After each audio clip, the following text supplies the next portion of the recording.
Welcome, everyone. Thank you for joining us. We are going to wait a couple more minutes before we get started tonight.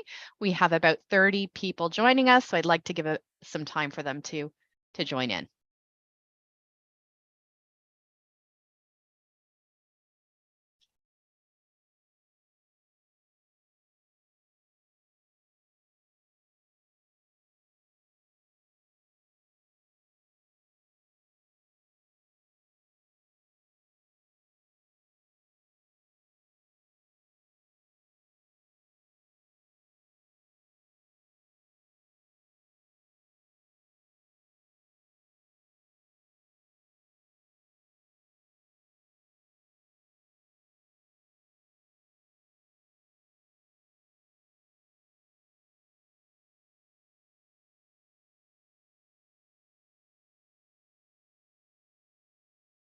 Welcome again. Thank you to everybody who has already joined us. We're going to get started at about 7:03.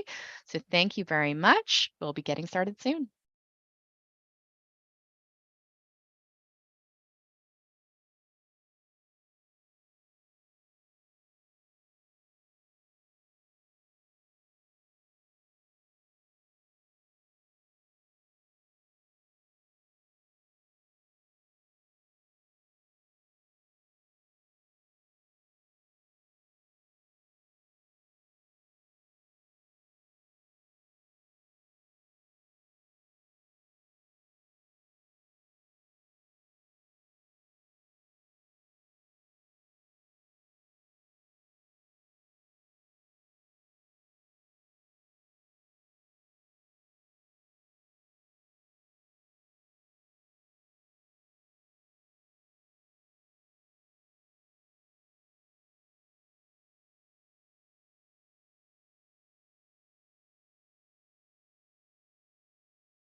All right, it is time to get started.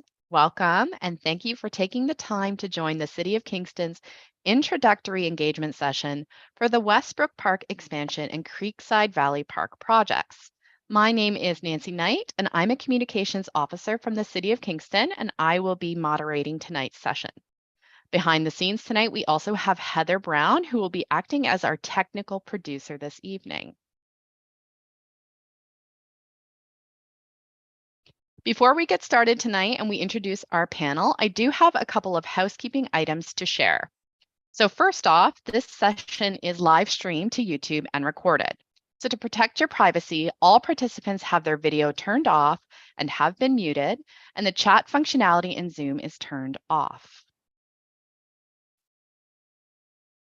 Next, we know that sometimes technology troubles do happen. There is a list of common challenges on Get Involved Kingston, including what to do if your audio or video aren't working. Please note that you are also able to adjust your view options so that you can see both the presentation and the members of the project team at the same time. If for some reason your internet connection does go down, you can call into the meeting at the number on the screen. So please write it down just in case. I'm going to read it out for you. The number is 613-453-5818, and the webinar ID is 820-2470-4314. You can also follow live on YouTube, where this session is closed caption.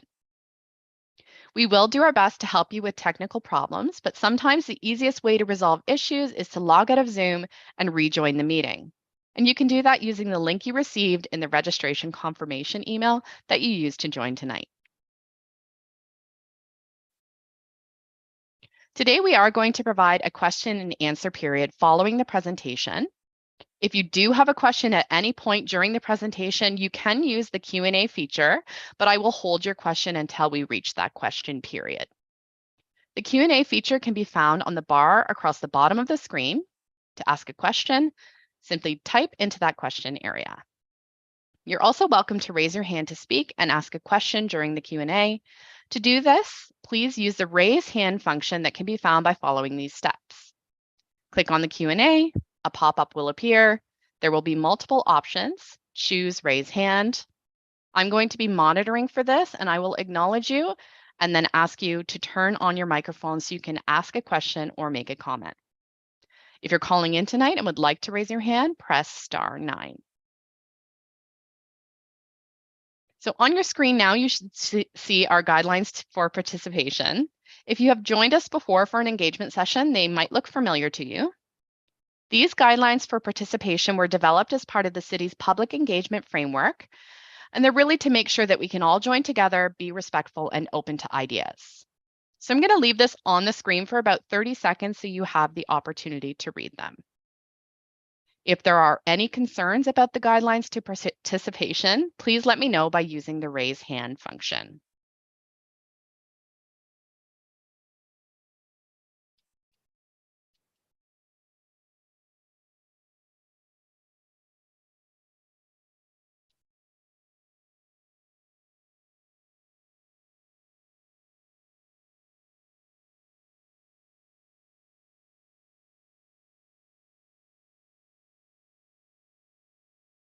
All right, thank you. Seeing no objections to the guidelines for participation, we are going to proceed into this online engagement session following these guidelines. I'm now going to pass the presentation over to Lori, who is the project manager. Thanks, Nancy. Good evening, and thank you for joining us for the following presentation of the preliminary introduction for 2 new parks in Westbrook's Creekside Valley subdivision. I'm Lori Paquin, and I'm the project manager for these new parks. Joining us this evening is Neil Unsworth, manager of Parks and Shoreline with Engineering Services, our design consultant team, Northern Lights Landscape Architects, and Councillor Shaves is joining us in the audience. Andrew Johnson and Scott Grieve with Northern Lights will be presenting the information this evening. Of the 2 new parks planned for Westbrook, the first is Westbrook Park Expansion. It's a new park space located along the east side of Westbrook Park and fronting on Remington Avenue.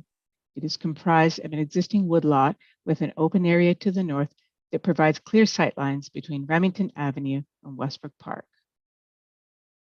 The second new park is located at Creekside Valley Road and Brookdale Avenue, with the creek to the east of the park side and the wetland to the south. This project is in the introductory design phase. The following presentation introduces both parks and outlines preliminary design options for each site. Your feedback will help to inform and refine the final park designs. I'll now turn the meeting over to Andrew Johnson from Northern Lights to lead us through the preliminary concepts for the Westbrook Park expansion and Creekside Valley Park. Thank you. Thank you, Lori. Good evening, and thank you for attending the preliminary introduction presentation for the Westbrook Park Extension and the Creekside Valley Parks. My name is Andrew Johnson, and I'm here with my partner, Scott Grieve from Northern Lights Landscape Architects. Excuse me. We are a newly formed company opening our doors in 2020, but my partner, Scott, and I bring more than 50 years of combined experience in landscape architectural work to the company. Our work takes us across Southern Ontario, and we specialize in parks, open space, trails, commercial, residential, and institutional projects. Excuse me, next slide, please.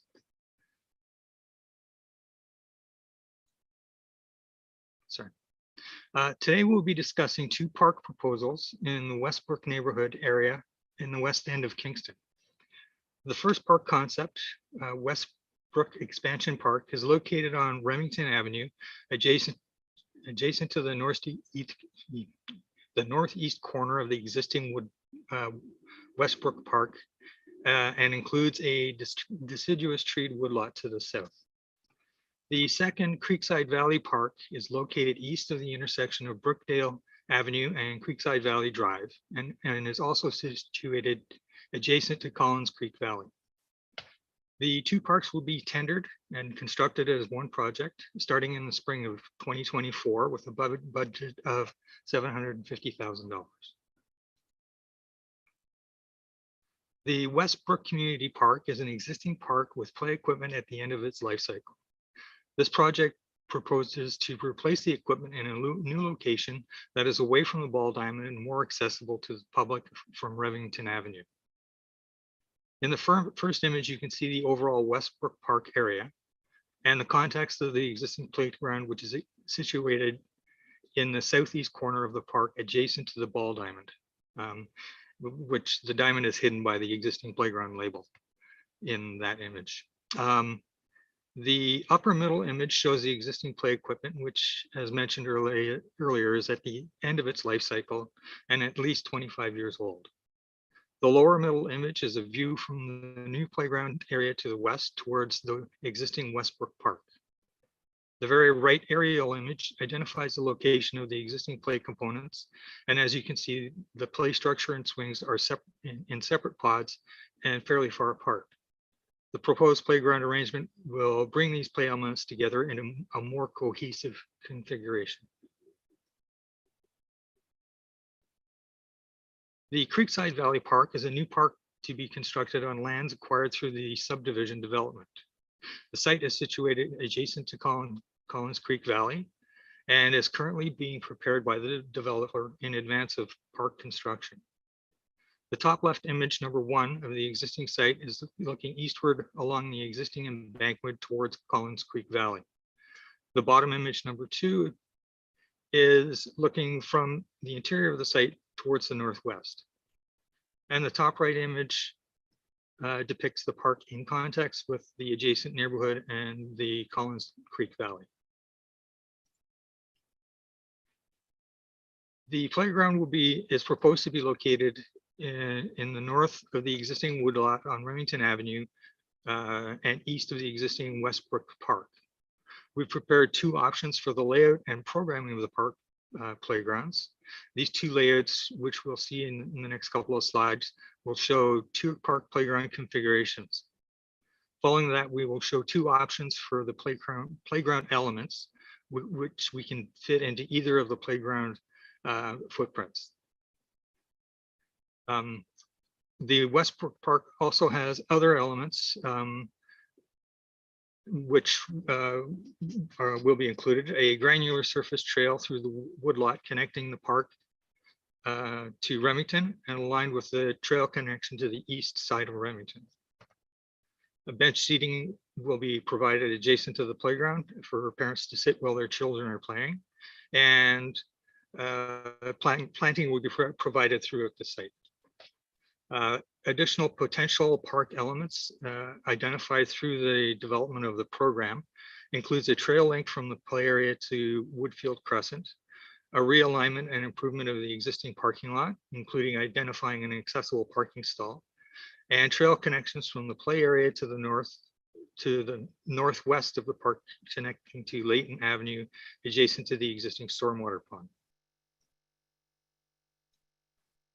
The first option for the playground layout is in the northeast location of the Westbrook Park, excuse me, closer to Remington Avenue, and is going to be a more organic shape playground with a curved access path connecting to the sidewalk on Remington. The playground option features junior play and swings and tree planting and benches.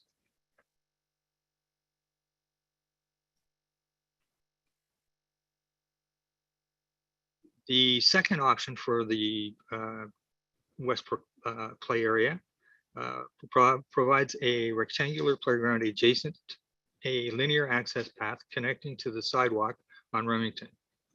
The playground option features swings and swing and climber. Next slide, please.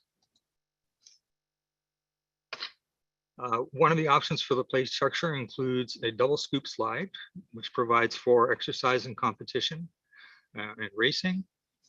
Stairs with accessible transfer station, which provide for exercise and accessibility to the play structure. Suspended floating pods, which provide for balance and agility. Handhold climber with more challenging access to the deck of the play structure. A vertical deck ladder, providing for strength and coordination. Garden fairy game, which helps develop cognitive abilities and activities. And a play store, which also provides for social skills, imagination development. The second option for the playground structure is a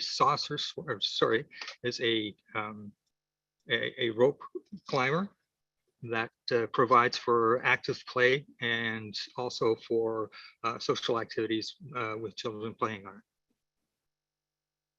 Slide, please. There's two options for the swing component of the playground. The first option is a conventional belt and bucket swing to provide for active play and exercise development.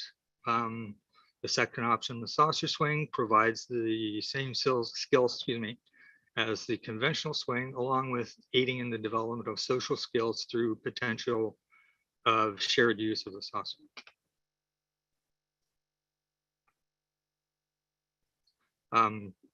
The second park, Creekside Valley Park, is located to the east of the intersection of Creekside Valley Drive and Brookdale Avenue. This park option layout includes an organically shaped playground and looping pathway system, along with bench seating, a picnic table, bicycle racks, open play space, and tree planting. Seating in this concept will allow for observation of the playground area and views into the valley to the south, east, and northeast of the park. The option 2 layout includes a rectangularly shaped playground, asphalt pathway, bench seating, picnic table, bicycle racks, basketball half court, open play space, and tree plantings. The half court will provide a single hoop backboard and with a regulation size basketball key that would be painted on the asphalt surface. The first option for the climbing structure in Creekside Park includes 2 slides, a 5-foot high and a 6-foot high, both providing for active play and social skills. The overhead ladder provides for upper body strength development and coordination. Stair access with transfer platform provides accessibility to the climber for those with mobility challenges. The vertical rail and crescent moon climber provides upper body strength development and physical challenge skills. The accessible ground panels provide for cognitive development and social skills. The second option for the playground structure includes the double veer slides to provide an opportunity for racing challenges and social skill development. The stepping pod climber helps in the development of balance skills and social activity. The stairs with transfer station provide accessibility for those with mobility challenges. The hemisphere and arch climbers both provide upper body exercise and more physical challenge in accessing the platform. The vertical climber provides an alternate platform access with more challenge. The accessible ground panels provide cognitive development and social skills. The 2 swing options. The first one is a conventional 4 or 2 bay swing with 2 belt swings, a toddler bucket swing, and an accessible swing. The saucer swing provides the same skills as the conventional swing, along with aiding in the development of social skills through the potential for shared use of the saucer. Some additional ground play toys for consideration included a bucket spinner, which provide balance and exercise skills, a gear panel to help develop cognitive skills, a spring rider for exercise, and a tic-tac-toe panel for social and cognitive skills. And that ends my presentation for this evening. Thank you for participating.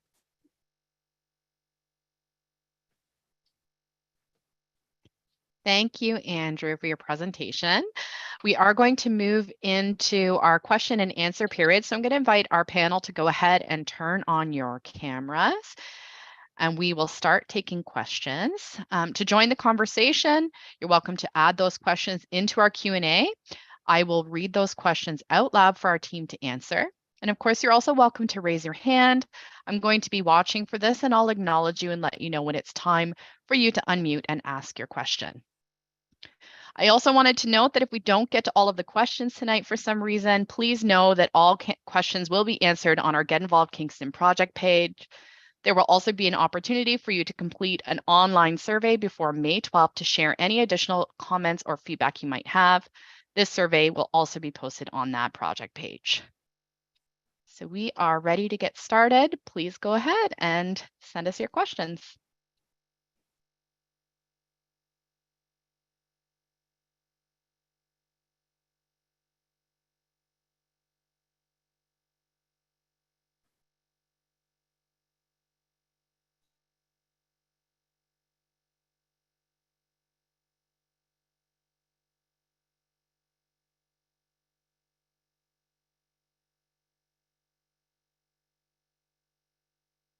Please don't be shy, everyone. We're here tonight because we want to hear from you. So any questions you might have, please drop those into the Q&A or raise your hand.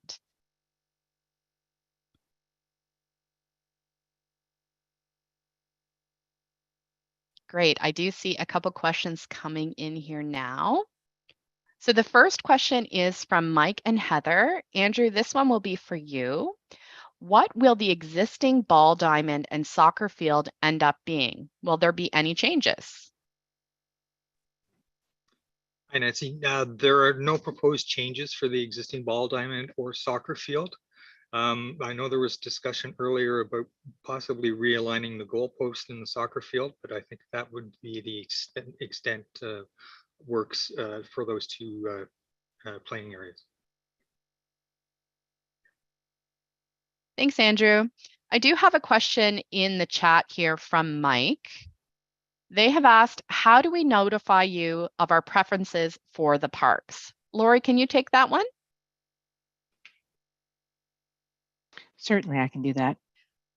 Following our presentation this evening, we will post a survey on our Get Involved Kingston platform, and you are encouraged to fill out the survey and provide your preferences for playground options, for park layout options, and following each section, you are encouraged to provide additional comments. So certainly lots of opportunity there for you to tell us what you think of the project so far and share your ideas with us.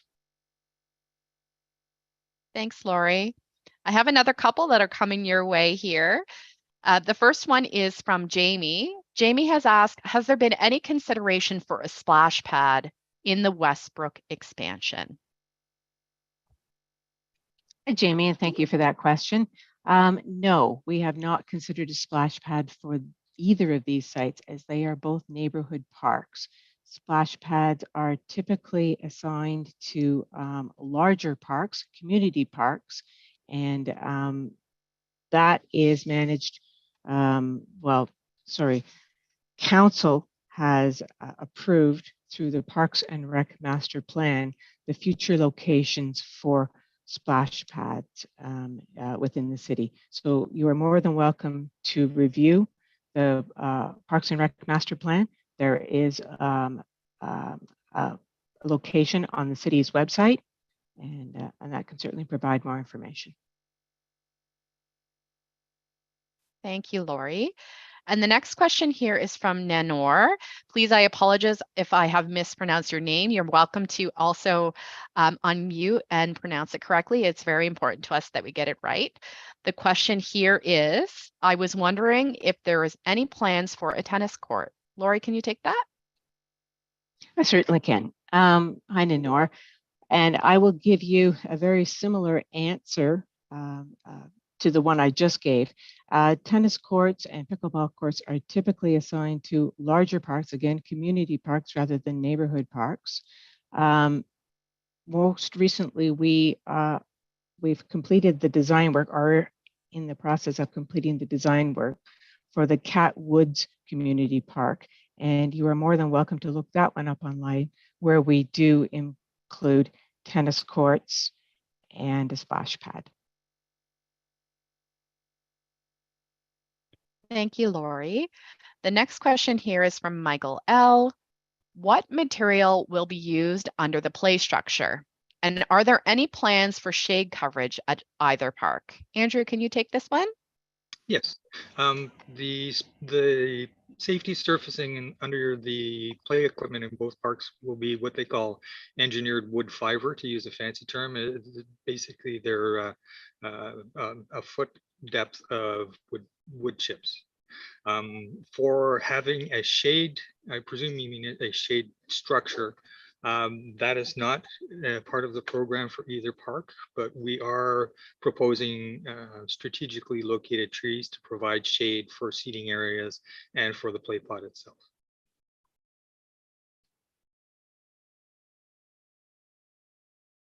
Thanks, Andrew. So we have a question from Nanor here. What is the expected time frame? Lori, would you like to take that one? Sure, I'll take that. I guess the time frame, I like to explain the time frame sort of long term. What we're looking at right now is an introduction to the parks, both parks, as new parks in your community. We've come to you at this point and we're asking for your feedback. When you have completed the survey and we have reviewed that survey, we will have the opportunity to come back to you and tell you what we've heard. At that point, we'll be able to integrate your comments into the next round of design. And we'd like to come back to you at that point with a second public engagement opportunity. It will be similar to the opportunity to the events of today, and it will include an updated, revised series of park designs. When that's complete, we will then have the opportunity to share the final park design. You will be asked for your opinion one more time at the end of that second engagement, and we will provide the final park design. And at that point, we will launch into what we call our detailed design work. That will take us several months to basically do all of the construction designs for the project, and we hope to then tender the project in the fall. If we tender the project in the fall and hire a contractor at that point, then we should be ready to start construction probably in spring 24. And that would be for both parks, as we are doing both parks as one project. Thanks, Lori. The next question I have here is from Jamie. They have asked why we would move the playground to the northeast. And they've added a comment, wouldn't it be ideal to keep it to the south, therefore keeping it to a central location in the overall neighborhood? Andrew, can you take that one? Sure, thanks, Nancy. Good question, Jamie. We did have a lot of discussion on this in our earlier public open house. There's several reasons for the new location to the northeast. Primarily the funding, and a lot of it deals with funding for the actual parks themselves, the playgrounds. Most of the funding that came for these two parks was received through development charges and is tied to the development where the parks are. Under the Planning Act, that money can't be used in an already existing established parks. So the primary, or one of the primary reasons of moving it there is to keep it within that development, that subdivision.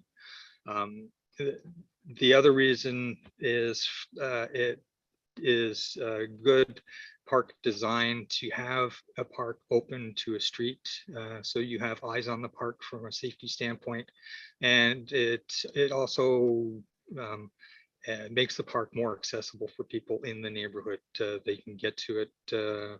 If they see it, they can get to it. Thanks, Andrew. I have another one for you here from Mike.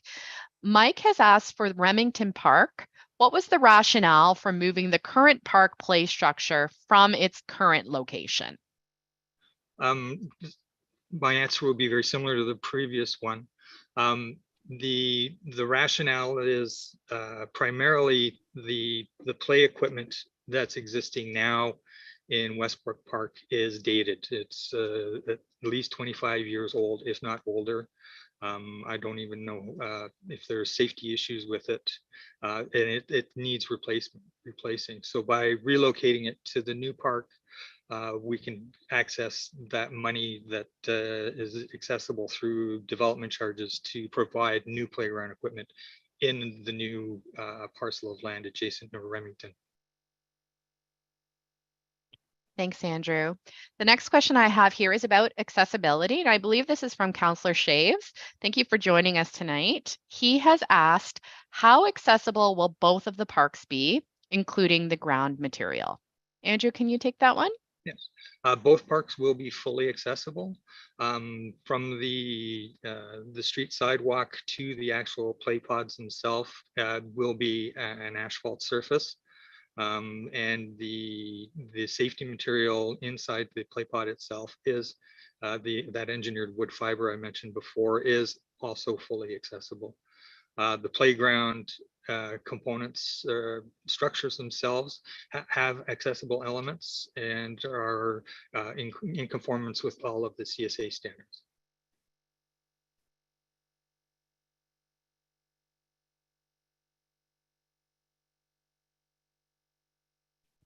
So I have a question from Mike from the chat.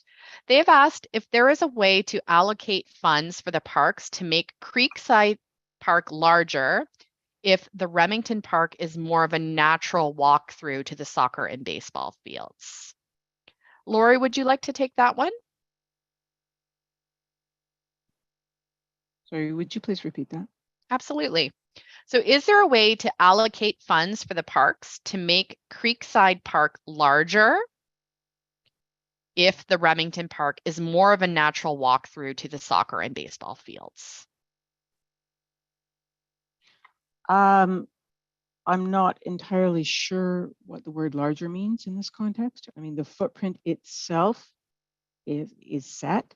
I think that as both parks are handled under the same project, there is the ability to shift funds from one park to the other. So if you spend less in one park, you could potentially spend more in the other park. Does that answer the question? I see Neil has his hand raised there. Please go ahead and jump in. And Mike, in the chat, if you wanted to add more clarification, please go ahead. Hi, thanks, Nancy. I believe, and I might be mistaken, but I believe the question is asking about the playground area and the play equipment. Now, I know this because my wife and two boys also call the play equipment the park. To a landscape architect, the park is the piece of land. The play equipment, we only ever call it the play equipment, but I believe that's what the question is. So to answer that question, yes, I believe that we could shift some funding around a little bit so that the playground, if that's Mike's question, could be a little bit larger in the Creekside Valley Park. But I will say there will not be an opportunity in the future to upgrade the playground equipment that's in Westbrook Park. We would just have to remove it completely from inventory. So I think that's a tough choice to make. And that's why what the designers tried to balance was a larger installation of equipment in the Creekside Valley Park. So getting a little more oomph down there, more play value, broader range of play experience, but still retain some of the playground experience in the existing community park. So we will definitely be looking to hear people's feedback on that notion before we come back to the community. but we have heard already that there's some interest in trying to see if there's a compromise about where at least the play equipment might go in the community, in the Westbrook Park, existing Westbrook Park. And perhaps there's a compromise to the location, whether it's closer to, in one option, closer to the older location, or possibly, maybe not quite as close to Remington. So we're going to be really looking at all the feedback, and we are open, to trying to make everyone happy in that regard. Thanks. Thank you, Lori and Neil. And that was the question, so thank you. I don't see any other open questions, so we're just going to pause for a moment here to see if any other questions come through tonight.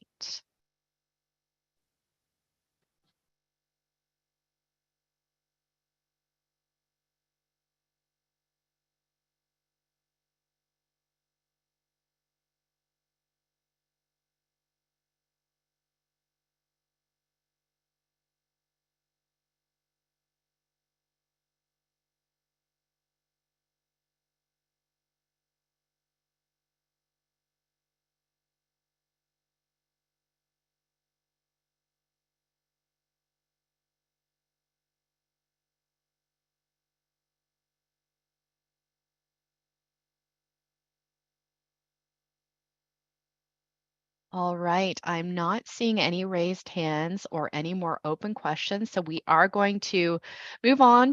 Oh, I spoke too soon. Something just came in from Michael L. They have asked, why are you getting rid of the 4 swings and only making 2 for the current park? Andrew, can you take that one? Yes, I'll take that, Nancy. All right, thank you. Hi, Michael. Thanks for your question. I think for now, what we were looking at is indicating that there would be swings in the park. And we showed an option with 2 swings, and we showed an option with a saucer swing. Certainly, if there's interest in retaining 4 swings and it's something we can manage with the footprint and the budget, that's certainly something we would look at.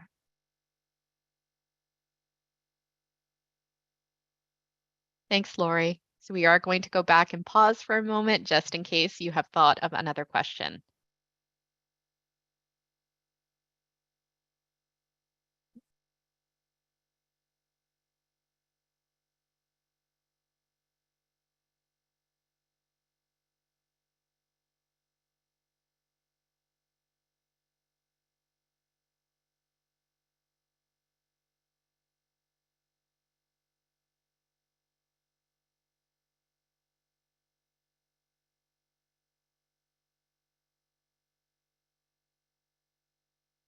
Okay, we do have a question here from Megan. They have asked, what is the age minimum for the saucer? Andrew, can you take that one? For that saucer, the age range would be 2 to 5 years. Thanks, Andrew.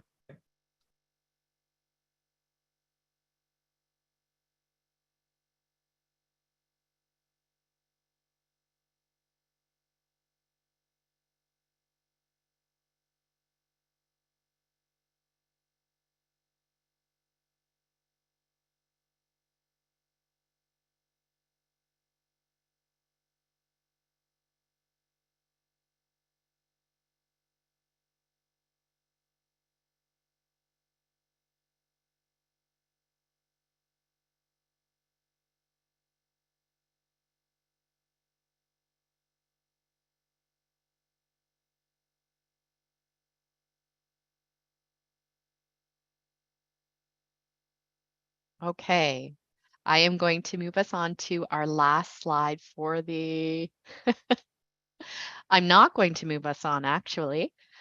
We've got another question in. Thank you so much for your questions tonight, everyone. Nanor has asked, what about lights, street lights or other lights in the park? Andrew, can you take that one? Yeah, thanks, Nancy.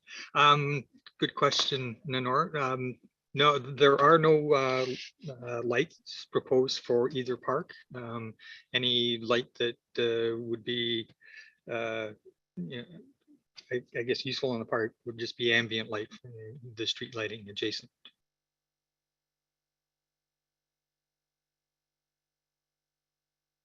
Thanks, Andrew.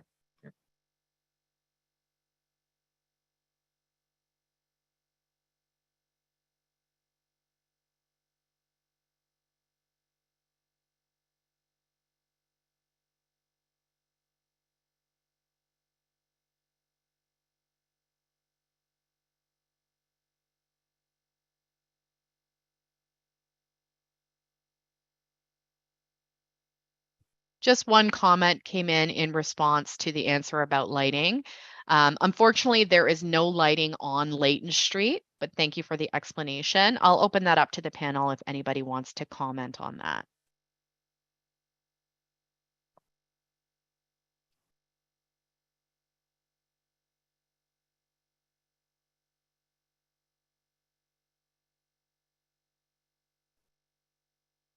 Yeah, I'm happy to provide a response. So Layton Street's, I think, one of the older streets in the neighborhood, so it was built with different standards.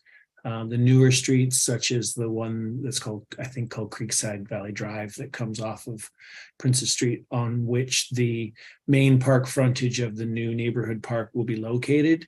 It will have some street lighting that will be a similar level to the other newer area of Westbrook, which is called Westbrook Meadows, kind of the area on the west side of Westbrook Road. So I'd encourage people to go have a look at what that what that park and playground looks like in that neighborhood. It's a modern park that Lori worked on a number of years ago. And, you know, while the parks are closed after dark, you will see that it still feels quite well lit with that ambient light off of the street that Andrew was referring to. So I think that's the same kind of feeling we'll get from the Creekside Valley Park project after it's built. Thanks. Thanks, Neil. I do have a question here from Megan. They have asked if you can provide an age range for the rest of the proposed playground equipment. Andrew, can you answer that one? Yeah, thanks, Nancy. The playground equipment in the Westbrook Park is more oriented to the junior play, 2 to 5 years old. And in the Creekside Valley Park, it would have a broader range of ages for the equipment that's there, from 2 years to 12 years old.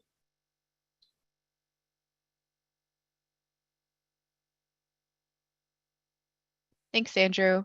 The next question I have here is from Jamie. This one might be start off with you, Andrew, and then Lori, if you would like to jump in. And the question is, with the future connection via Layton in Westbrook Park, will there be a removal of the soccer field? And what is the plan for that development and timeline? I can take that. Hi, Jamie. We're currently showing a connection, a pathway connection, as a future connection from Westbrook Park up through the northwest towards Layton Avenue. That is at this point a future connection and for consideration only. It is not part of the current project.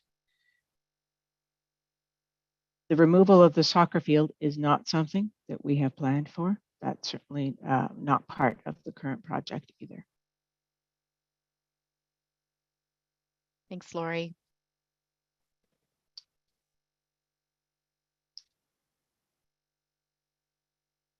We'll just give another couple minutes here. And I also wanted to plug the survey again. Please, if you do think of a question or a comment after tonight's session, fill out that survey before May 12th for us. Thank you.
I'm just going to move us over to our last slide of the night. So thank you everyone for participating and for all of your fantastic questions.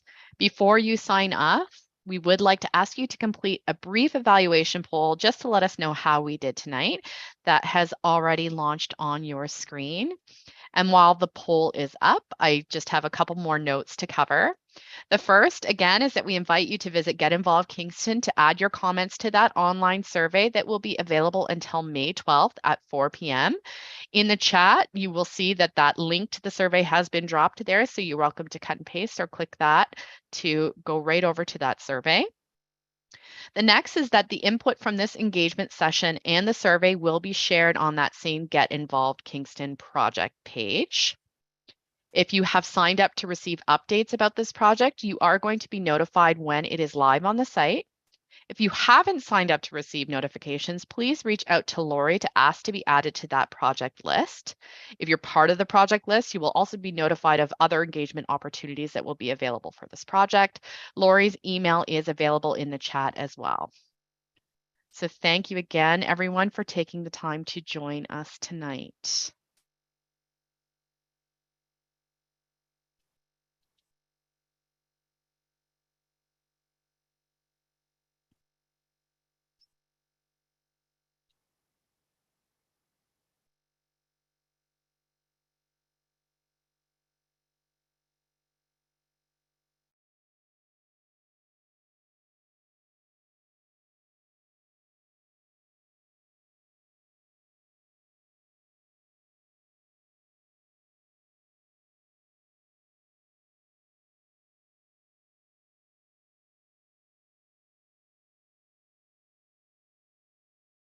All right, everybody, thank you so much. We hope you have a wonderful evening. Thanks, Nancy. You as well.